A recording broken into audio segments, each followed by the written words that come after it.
Naitwa Filipo Mwakibinga. Mimi ni Mtanzania, lakini pia ni mchambuzi wa masuala ya siasa, kijamii na kiuchumi. Baada ya ile hotuba ya Mheshimiwa Rais, tumeona kumekuwa kuna upotoshaji mkubwa wa baadhi ya watu wachache ambao mara nyingi na si mara zote wamekuwa wakifanya hivyo. Sasa wakati mwingine ukiacha upotoshaji uendelee, maana yake upotoshaji ule unaweza ukachukuliwa na watu wengine, kwa sababu tuna uwezo tofauti wa kufikiri. Na Mheshimiwa Rais jana alikuwa anatoa maagizo kwa serikali iweze, kwa sababu yeye ni mkuu wa serikali, lakini alikuwa kwa sababu ana vyombo pia. Kwa alikuwa anatoa maagizo ambayo ukiangalia mengine ni wajibu wa serikali yenyewe, lakini mwingine unakuwa ni wajibu wa mahakama. Kwa watu wasipotoshe. Kwa mfano, rais anasema kwamba mahakama ziendelee kulinda uhuru. Sasa yale maagizo kwamba serikali itaendelea kuhakikisha kwamba mahakama zinalinda uhuru wake wa mahakama yenyewe, kwa sababu lazima mahakama ili iweze kutenda haki lazima iwe huru. Sasa uhuru, serikali italinda uhuru. Rais anasema serikali yake, serikali ya awamu ya 6 itaendelea kulinda uhuru wa mahakama. Sasa watu wanakuja wanapotosha, wanaongea vitu ambavyo mmeviona, nyewe waandishi mmeona. Na siku hizi kumekuwa kama zoazoa huko, vinazolewa hata vitu ambavyo havijakaa vizuri. Lakini watu wanapotosha, baadhi ya watu, waandishi mtakuwa mmeona huko. Lakini serikali, rais anajicommit, anaweka commitment ya serikali yake kwamba itaendelea kulinda uhuru wa mahakama. Lakini anawasihi katika maelekezo yake, anawasihi mahakama kwamba uhuru uendane sambamba na uwajibikaji. Ndugu zangu, hakuna namna ambayo tunaweza kukwepa uwajibikaji kama taifa. Kila jambo lazima uwajibike. Hata ninyi hapa mpo kwenye uwajibikaji. Ofisi zenu zitawatambua kuhakikisha zinasimamia haki zenu, kwa sababu mmewajibika ipasavyo. Kwa Mheshimiwa Rais anatoa maelekezo kwamba mahakama, ili serikali inavyoendelea kulinda uhuru wa mahakama, lakini uhuru huo mahakama lazima uendane sambamba na uwajibikaji.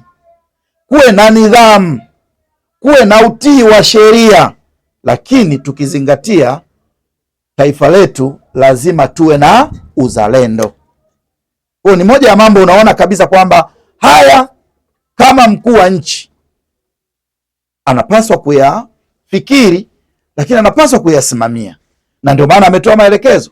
Lakini anasema mahakama lazima, au anazielekeza mahakama kulinda imani ya wananchi walionayo juu ya mahakama. Sasa hili haliwezi kuwa nongwa.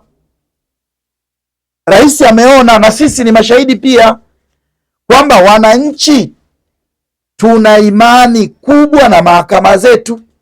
Sasa kama tuna imani kubwa na mahakama zetu, rais anawasihi, anawaelekeza mahakama kwamba walinde imani hii, kwa sababu imani ambayo wananchi tumeweka, na tuna haki ya kuweka imani kwa mahakama, kwa sababu ndiye mtoaji wa haki katika taifa letu. Sasa watu wanakuja wanapotosha, wanaongea vitu ambavyo sitaki kuvirudia, wakati ni vitu ambavyo viko wazi na vinaeleweka.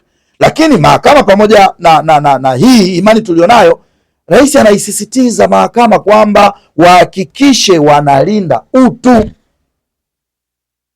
Mmeona mara nyingi mahabusu wale watuhumiwa wanapokuwa kwenye mahakama zetu, huwa wanashtaki, wanaeleza, wanasemelea kwa mahakama baadhi ya madhira machache ambayo wanakutana nayo, na mahakama huwa ina intervene kwa sababu ina wajibu huo. Kwa tunarudi pale pale kwenye msingi wa uwajibikaji. Kwa watu wasipotoshe, na tusiwe taifa la kupotosha, tubaki kuwa taifa la kujadili masuala ambayo yana ni issues, sio tusikae kujadili tissues tu, hali ambayo inaweza kaleta mkanganyiko. Tunaondoka kwenye masuala ya msingi. Lakini jambo la pili, kauli ya rais, pamoja na kwamba ni maagizo, kauli ya rais ni maelekezo. Kauli ya rais anapoitoa, maana yake vyombo vyetu vifanyie kazi. Na mkumbuke sisi mihimili yetu hii mitatu, kwa maana ya bunge, tuna mahakama, lakini tuna hii judicial, mtanisaidia Kiswahili chake, tuna hivi vyombo vinategemeana, ni pande mbili za shilingi ambazo huwezi kwa kuangua upande mmoja alafu upande mwingine ukaenda kutumika, na hii ni mifumo ambayo inategemea. Kwa hiyo rais anapozungumza ni kama bunge linapoiagiza serikali wakati fulani kwamba linaisimamia ifanye hivi na linaielekeza ifanye hivi, na mtaona hata waziri mkuu anaenda kuwajibika kujibu maswali bungeni kule. Kwa nini? Kwa sababu mihimili hii inategemeana. Rais anawasii mahakama kwa maana ya majaji, mahakimu na majaji kutimiza wajibu kwa maana ya kuwajibika ili kuondoa minong'ono ya choo na upendeleo. Kwa nini tusijikite kwenye hilo? Semi tu kama mtu anayeota. Sasa kuiagiza mahakama sio kwamba yeye ndo hapana, ni kwamba anatimiza wajibu, kwa sababu ili tuende sawa ni lazima tuwajibike.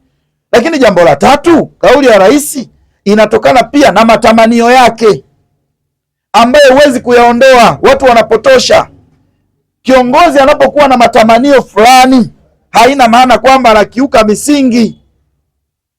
Hatuweki kiongozi ambaye hafikiri.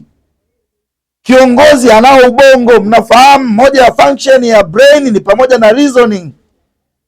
Sasa anapofikiri kwamba natamani taifa liende huku, vyombo vyake ambavyo vinamshauri, baraza la mawaziri, wanakaa, anashirikisha bunge, mahakama. Ndio maana rais ana matamanio yake ya kimaendeleo katika nchi, na moja ya matamanio yake anaona kwamba yanaweza yakatekelezwa au yakatekelezeka pale ambapo mahakama itawajibika. Leo hii kuna kesi zinaendelea ambazo zinakuwa za masafa marefu, wengine wako gerezani, wengine wako mahakamani umbali mrefu, na kesi zinaendelea. Lakini leo tumeambiwa, mnakumbuka jana tumeambiwa kupitia hotuba ya Mheshimiwa Rais kwamba kuna senta ambayo kesi zote nini kinaendelea, kila sehemu zipo. Ndio matamanio yake. Sasa kuna nongwa gani hapo?